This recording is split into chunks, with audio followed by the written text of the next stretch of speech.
Baik, bismillahirrahmanirrahim. Perkenalkan, nama saya Septian, Prodi Hukum Keluarga Islam Fakultas Syariah, NIM 1231238, kelas 5B HKI. Nah, jadi pada kesempatan video kali ini saya akan menjelaskan atau membahas yang pertama yaitu mengenai sejarah PTUN, yang kedua mengenai kompetensi PTUN, yang ketiga itu mengenai subjek dan objek PTUN, yang keempat itu mengenai alur penyelesaian sengketa PTUN, sedangkan yang terakhir itu mengenai asas-asas PTUN. Nah, pertama saya akan menjelaskan secara singkat sejarah PTUN atau Pengadilan Tata Usaha Negara. Jadi pada saat sebelum berlakunya atau sebelum adanya Pengadilan Tata Usaha Negara, masyarakat atau orang yang terjadi permasalahan dengan perusahaan yang notabene itu masih dekat dengan pemerintah, jadi itu dibiarkan, sehingga ketika ada permasalahan sebelum adanya Pengadilan Tata Usaha Negara, orang ini dibiarkan, tidak diselesaikan masalahnya dengan betul. Dengan adanya Pengadilan Tata Usaha Negara ini, ketika ada orang atau badan hukum yang terjadi ada orang hukum yang yang berperkara dengan perusahaan, itu ditangani. Nah, dan itu berlaku pada saat Undang-Undang Nomor 5 Tahun 1986. Selanjutnya itu mengenai kompetensi PTUN, Pengadilan Tata Usaha Negara. Jadi kompetensi itu dibagi menjadi dua. Ada kompetensi absolut dan kompetensi relatif. Nah, kompetensi absolut itu adalah kewenangan atau kemampuan Pengadilan Tata Usaha Negara untuk menyelesaikan sengketa berdasarkan jenisnya. Itu maksud dari absolut. Contohnya seperti apa? Contohnya, jadi Pengadilan Tata Usaha Negara hanya bisa menyelesaikan perkara yaitu yang termasuk dari Pengadilan Tata Usaha Negara, seperti keputusan tata usaha yang tidak sesuai atau tidak relevan, seperti pegawai PNS, masalah pegawai PNS, dan ya, seperti itulah. Jadi tidak bisa misalnya masalah waris atau masalah wakaf diselesaikan di PTUN. Nah, yang kedua mengenai relatif.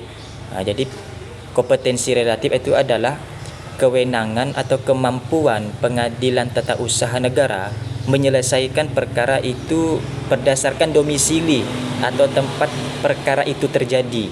Nah, jadi ketika kita mau mengadu kepada Pengadilan Tata Usaha Negara, misalnya kita ada kasus, jadi kita tidak bisa mengadili ke daerah lain. Kita harus mengajukannya di Pengadilan Tata Usaha Negara sesuai dengan domisili kita.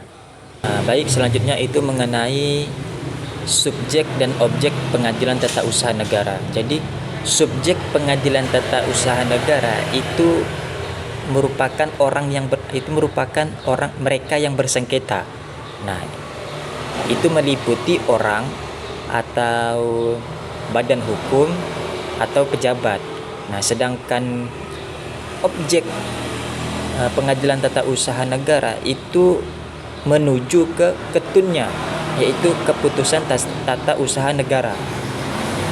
Itu mengenai subjek dan objek Pengadilan Tata Usaha Negara.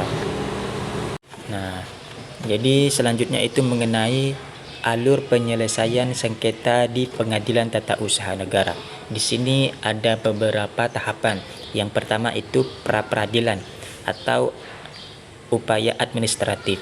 Nah, jadi di situ sebelum kita mengajukan gugatan di Pengadilan Tata Usaha Negara, kita disarankan untuk melengkapi administratifnya terlebih dahulu.